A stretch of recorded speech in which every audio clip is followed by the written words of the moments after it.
আজকের ক্লাসে সবাইকে স্বাগত। আজ আমরা আমাদের এই পৃথিবীর সবচেয়ে গুরুত্বপূর্ণ আর মজার একটা প্রক্রিয়া নিয়ে আলোচনা করব, যার নাম হল সালোক সংশ্লেষ। চলো একটা দারুণ প্রশ্ন দিয়ে শুরু করা যাক, যেটা আসলে আমাদের এই পৃথিবীর প্রায় সমস্ত প্রাণীর একেবারে কেন্দ্রে রয়েছে।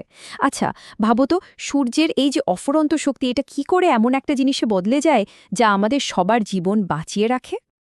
এই প্রশ্নের উত্তর যদি জানতে হয়, তাহলে আমাদের প্রথমে বুঝতে হবে যে গাছেরা ঠিক কী রেসিপি ব্যবহার করে। আর এটা কিন্তু প্রকৃতির সবচেয়ে পুরনো এবং সফল রেসিপিগুলোর মধ্যে একটা। একদম সহজ কথায় যদি বলি, সালোক সংশ্লেষ হল সেই জাদুকরী পদ্ধতি যার মাধ্যমে গাছপালা সূর্যের আলো ব্যবহার করে নিজেদের জন্য খাবার তৈরি করে।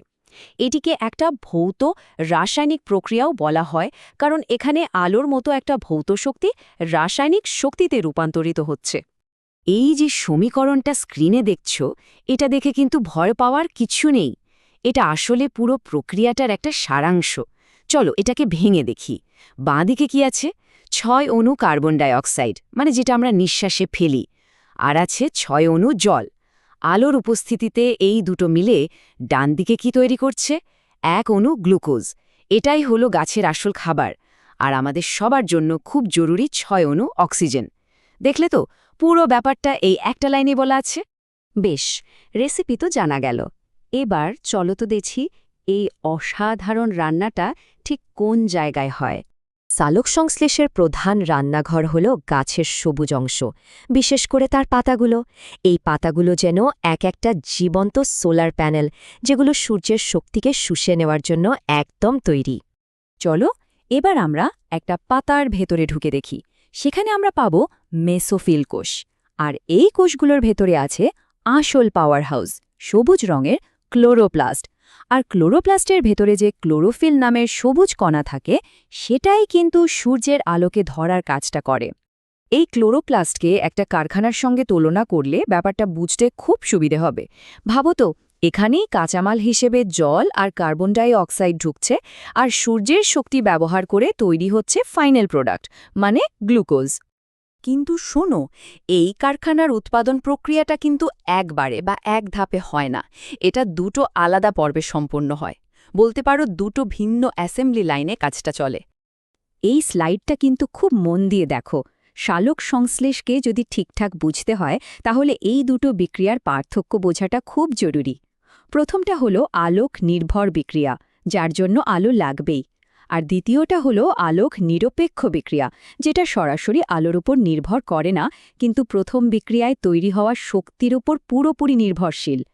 চলো এবার আমরা প্রথম অ্যাসেম্বলি লাইনটা একটু ঘুরে দেখি, যার একমাত্র কাজ হল সূর্য থেকে আসা শক্তিকে ধরা আর জমা করা। এই প্রথম ধাপটা ঘটে ক্লোরোপ্লাস্টের থাইলাকয়েডে। এখানে কি হয়?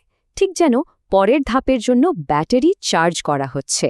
সূর্যের আলোয় জল ভেঙে গিয়ে অক্সিজেন তৈরি হয়, যেটা আমরা শ্বাসের সঙ্গে নিই। আর সবচেয়ে গুরুত্বপূর্ণ বিষয় হল আলোর শক্তিটা দুটো বিশেষ অণুর মধ্যে জমা হয়ে যায়। ওই যে দুটো বিশেষ অণুর কথা বললাম, ওরাই হলো সেই চার্জ করা ব্যাটারি। এদের নাম এটিপি আর NADPH। আপাতত এদেরকে শুধু শক্তির প্যাকেট বা এনার্জি কারেন্সি হিসাবে মনে রাখতে পারো। সূর্যের আলো থেকে পাওয়া শক্তি এখন এই প্যাকেটগুলোর মধ্যে রাসায়নিক শক্তি হিসাবে জমা আছে, যা পরের ধাপে কাজে লাগবে। তাহলে কারখানার পাওয়ার সাপ্লাই তো রেডি। এবার আসল জিনিস, মানে ফাইনাল প্রোডাক্ট, খাবার তৈরির পালা। এই চক্রাকার প্রক্রিয়াটা ঘটে ক্লোরোপ্লাস্টের স্ট্রোমাতে। এখানে কি হয়?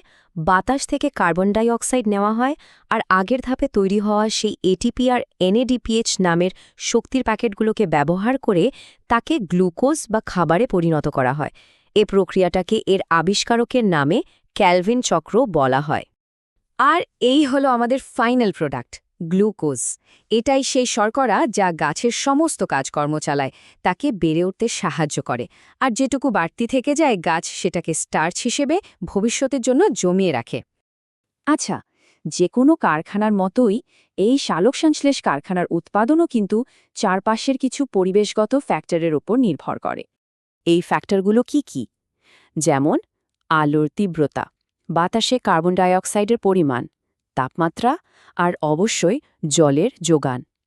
এর যে কোনো একটার যদি অভাব হয় তাহলে কিন্তু পুরো উৎপাদন প্রক্রিয়াটাই ধীরে হয়ে যেতে পারে বা বন্ধ হয়ে যেতে পারে।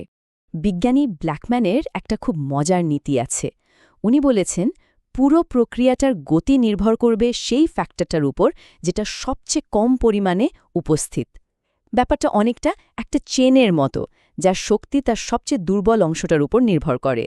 ভাবো, প্রচুর আলো আছে, জলও আছে, কিন্তু কার্বন ডাই অক্সাইডই যদি কম থাকে, তাহলে উৎপাদন কিন্তু ওই কম কার্বন ডাই অক্সাইডের জন্যই আটকে থাকবে। চলো এবারই আণুবীক্ষণিক কারখানা থেকে বেরিয়ে এসে পুরো পৃথিবীর দিকে তাকাই আর দেখি কেন এই প্রক্রিয়াটা আমাদের সবার জন্য এতটা গুরুত্বপূর্ণ। আমরা যে বাতাসে শ্বাস নিই তার প্রায় সব অক্সিজেনই কিন্তু এই প্রক্রিয়ার একটা বাই প্রোডাক্ট। আমরা যা কিছুই খাই না কেন, তার মূলে কিন্তু রয়েছে এই সালোক সংশ্লেষণ। এটা শুধু খাবার আর অক্সিজেনই তৈরি করে না, বায়ুমণ্ডল থেকে কার্বন ডাই অক্সাইড শোষণ করে আমাদের জলবায়ুকেও ঠিক রাখতে একটা বিশাল ভূমিকা পালন করে।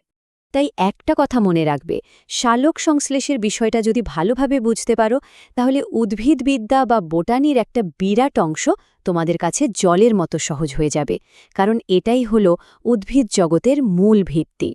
শেষ করার আগে তোমাদের জন্য একটা প্রশ্ন রেখে যাই। একটু ভেবে দেখো তো, যদি কোনো কারণে মাত্র একদিনের জন্য, হ্যাঁ শুধু ২৪ ঘণ্টার জন্য পৃথিবীর সমস্ত গাছ সালোক সংশ্লেষ করা বন্ধ করে দেয়, তাহলে আমাদের এই চেনা পৃথিবীর কি হবে? এই একটা প্রক্রিয়ার ওপর যে আমাদের অস্তিত্ব কতটা নির্ভর করে তা হয়তো আমরা ভাবতেও পারি না।